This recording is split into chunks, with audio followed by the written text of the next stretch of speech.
So இந்த மாதிரி AI ஆட்டோமேஷன்ஸ்லாம் பண்ணுறீங்களே, இதுக்கு யூஸ் பண்ணுறது எந்த ChatGPT அப்படின்னு சொல்லி நிறைய பேர் கேட்பாங்க. பட் அவங்க மீன் பண்ணுறது என்ன அப்படின்னு பார்த்தீங்கன்னா, எந்த LLM மாடல் யூஸ் பண்ணுறீங்கன்னு சொல்லி தான் மீன் பண்ணுவாங்க.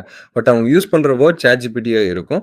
பட் ChatGPT அப்படிங்கிறதே ஒரு ஏஐ மாடல் கிடையாது. அது வந்து பார்த்துக்கிட்டிங்க அப்படின்னா ஒரு பிளாட்ஃபார்ம். அது ஒரு அப்ளிகேஷன். அந்த அப்ளிகேஷன் மூலிமா இந்த மாதிரி ஓப்பன் AI கொடுக்கக்கூடிய GPT மாடல்ஸை ஆக்சஸ் பண்ணுற பிளாட்ஃபார்ம் தான் வந்து ChatGPT.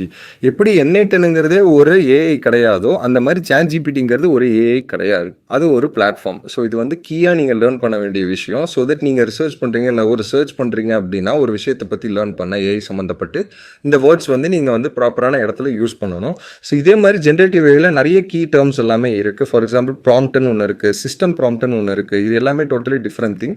இந்த மாதிரி விஷயத்தெல்லாம் நீங்கள் டீட்டெயிலாக லேர்ன் பண்ணுறோம். நான் சென்னையை பற்றி கற்றுக்க ஸ்டார்ட் பண்ணியிருக்கேன், நான் வந்து அதை டீட்டெயிலாக கற்றுக்கிட்டு என்னோட ஓன் ப்ரொடக்டிவிட்டியை நான் வந்து இம்ப்ரூவ் பண்ணணும் அப்படின்னா நீங்கள் மறக்காமல் நம்மளோட பேஜை ஃபாலோ பண்ணுங்கள்.